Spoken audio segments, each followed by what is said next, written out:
Nowadays, New Zealand is known for its friendly locals, amazing landscapes, and, of course, sheep, not to mention its role in Peter Jackson's epic Lord of the Rings films. The country has produced some prominent movie and music stars, such as Taika Waititi, Sam Neill, Neil Finn, and New Zealand's fourth most popular folk parody duo, Flight of the Conchords. As countries go, humans found New Zealand relatively recently, and the Polynesians arrived only around 600 years before European colonizers made their first permanent settlements on the islands. So, what do we know about this period of pre-colonial New Zealand? Join us as we explore the ancient history of the land of the long white cloud. Although the exact dates and circumstances surrounding the discovery of New Zealand are up for debate, it is generally believed that Polynesian voyagers arrived sometime between 1200 and 1300 CE. While no one knows the precise origin of these seafaring adventurers, it is widely accepted that they came from East Polynesia. Similarities in place names and linguistic evidence suggest they may have either come from Rarotonga in the Cook Islands group or Raiatea in the Society Islands, in the western part of Polynesia, although there is yet to be any archaeological evidence to support this. According to one Maori oral tradition, the first settlers journeyed from Hawaii, where Io, the supreme being, had created the first people. A great chief and explorer called Kupa discovered the island after a giant octopus was found to be the cause of several unsuccessful fishing missions. Kupa was determined to rid his fishing grounds of the octopus and pursued it in his sea canoe, Matahorau. Kupa and his people followed the octopus and discovered a new island. According to this tradition, Kupa's wife, Hinate Aparangi, first spotted land and cried out, "Heiau, heiau, heiau te orau," meaning a cloud, a long white cloud. Hinate Aparangi knew that such a cloud meant land underneath, and the island became known as the Land of the Long White Cloud, or Aotearoa. The Maori oral legends also tell of other sea canoes traveling to and exploring the coast of New Zealand, including Tainui and Ta'arawa. According to this history, the Tainui traveled along the coastline of the Bay of Plenty before heading through the Hauraki Gulf and into the Waitemata Harbor. From there, the travelers journeyed up the Tamaki River before dragging the canoe over the Tamaki Isthmus and sailing in the Manukau Harbor. The journey culminated in significant landfalls and settlements, particularly in Kawhia Harbor. Polynesian explorers continued to make long journeys, according to the Maori oral history, including Tamati Pokai Whenua, who circumnavigated the islands. By the end of the 14th century, the entire country had been explored, although most people probably remained close to their original settlements. Modern-day historians have studied DNA evidence to further piece together the arrival of the first humans in New Zealand. They discovered that the founding population probably numbered in the hundreds. This figure is unsurprising. The large Polynesian double-hulled canoes could hold up to 250 people, and it is likely that the country's early settlement occurred in waves over time. By the end of the 14th century, the primary settlement phase had been completed. The establishment of self-sustaining villages decreased the need for continuous voyaging until, eventually, Polynesians stopped journeying to New Zealand, and the Maori developed their own unique culture. Modern historians split the pre-colonial period of New Zealand into two phases, the Archaic phase and the Classic phase. The Museum of New Zealand refers to the Archaic period as Ngā Kakano, meaning the seeds. During this time, the Maori established initial settlements, mainly along the coast, with some settlers venturing further inland. At this time, the Polynesian settlers did not identify themselves as Maori. Instead, they would likely have identified as part of their individual tribe rather than as a whole nation. The label Maori actually comes from one of the indigenous people of Aotearoa, identifying themselves to European colonizers as normal or ordinary, which is the literal translation of Maori. This moniker came to mark the distinction between the indigenous people of the islands and newcomers. During the Archaic period, the settlers exploited the abundant food resources, including the many birds that had, thus far, escaped being prey for humans. It is thought that there were over 120 species of birds, 70 of which were only found in New Zealand. Due to the lack of mammals, many were giants, and about a fourth were nocturnal. Many of these birds had evolved in complete isolation with very few natural predators. The largest was the Haast eagle, which even preyed on the giant mau before it went extinct. It is believed that the Haast eagle was still around when the Polynesian settlers arrived, and Maori legends tell of a gigantic raptor known as Hokioi, named after the sound of its call. But it wasn't just the human settlers that caused the extinction of many of these birds. The Polynesians brought with them the kiora, or Pacific rat, and the kuri, dog, both of which had a hand, or paw, in the disappearance of many bird species.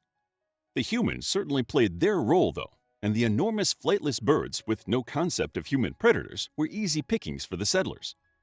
Many of the flightless and ground-nesting birds, specifically the mau, could be easily approached and clubbed, providing an easy food source for the Polynesians. By the mid-1400s, the Haast eagle and its primary food source, the mau, had become extinct. Although this was primarily due to overhunting, as the birds were eaten at all stages of life, including the eggs, the Polynesians had started to clear their forest habitat for settlements and crops such as kumara, sweet potato, taro, hua, bottle gourd, and ufi, yam, that they had brought with them. Needing to adapt to the cooler climate, the Maori developed new agricultural techniques, including using stone walls and scattering embers to warm the soil. These methods helped them successfully establish the Polynesian plants in the cooler conditions of New Zealand. After the extinction of many bird species, the diet of the Maori changed to fish, shellfish, and plant diet, which marked the start of the Classic period. This period is called Tetapunga, the growth by the Maori, as there was a population boom around this time. People began building food storage pits called rua kumara and moving their villages inland as environmental factors such as tsunamis and erosion destroyed many coastal settlements. There was a focus on food storage and cultivation and the emergence of a more warlike culture than previously, possibly due to more competition over reduced food sources and territorial clashes. During the Classic period, the Maori developed deadly and efficient handheld weapons, such as the patu onawa, the basalt club, the patu para'au, the whalebone club, taiaha, the staff, the paunamu, which was made from greenstone, and the wahaika club. During this period, the famous war dance, the haka, became prevalent as an intimidation tactic that would precede a battle. The Maori began to construct fortified villages called pa, mainly concentrated on the North Island, where the greatest density of the Maori lived due to its warmer climate. Sites for pa were chosen for their strategic defense benefits and were also placed on hilltops or headlands for the best chance of sighting approaching enemy forces. They also often used natural barriers, such as rivers and swamps, to border the pa and restrict access routes for defensive purposes. One early example of a pa is Mangaufau Pa on Mount Eden in Auckland. Mangaufau Pa was well supplied, and at its peak, it had extensive gardens in which grew taro, kumara, and yams, and a series of cut-and-fill terraces. There was also access to a water source, a meeting house, or marae, dwellings, and rua kumara. The downfall of this pa was that there was no internal water source from the mountain itself, and it was destroyed around 1700. However, the Classic period wasn't only known for its warfare. This period saw a considerable surge in ornamental carvings. Maori artisans used wood, bone, and greenstone to create ornaments. Each carved pattern used symbolism to denote specific meanings, including the karu, or spiral, representing harmony and growth, the haimatau, fishhook, symbolizing prosperity and strength, and the twist, single, double, or triple, representing unity. The Classic period also saw advances in canoe construction, building, weaving, and agriculture. During this time, the Maori culture reached its high point and became a distinct variant of the Polynesian culture in its own right. The first contact with Europeans came at the end of 1642, when a Dutch sailor named Abel Janzoen Tasman tried to land on the South Island. Tasman was trying to establish whether Australia was connected to a hypothetical southern continent in the Pacific. He had been instructed to explore the Indian Ocean south of the ordinary trade routes and then proceed east into the Pacific to determine if there was an eastern sea passage to Chile. Tasman was under the sponsorship of the East India Trading Company. The European ship sailed up the western coast of New Zealand and anchored near what is now called Abel Tasman National Park. Naturally, the locals, the Ngati Tumata Kokiri, were curious. A group of Maori in two waka, the Maori word for canoe, paddled out to meet the strange ships, blowing pukaea, Maori trumpets. In response, the Dutch crew blew their own trumpets and fired a cannon. The following day, several wakas paddled out, and 4 Dutch sailors were killed in a skirmish, after which Tasman and his men withdrew and sailed on. The Maori would not see another European for 127 years. Tasman had dubbed the island Staten Land, as he had speculated that it was linked to Staten Land in South America. On maps, Dutch cartographers labeled it Nova Zeelandia, after the Dutch province of Zeeland. In 1769, the Endeavour, the ship of the British explorer Captain James Cook, sailed into uncharted waters on their way to Tahiti, and on October 6th, the cabin boy sighted a landmass. 2 days later, the Endeavour landed at Poverty Bay. The Maori were immediately suspicious of the newcomers, and a fight broke out that resulted in the deaths of Maori leaders Te Maro and Te Rakau, amongst others.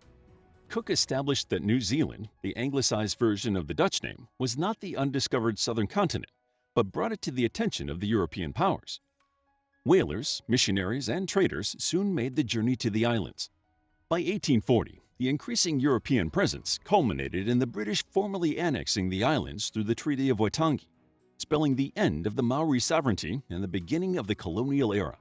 How would you like to get a deeper understanding of history, impress your friends, and predict the future more accurately based on past events? If this sounds like something you might be into, then check out the brand new Captivating History Book Club by clicking the first link in the description.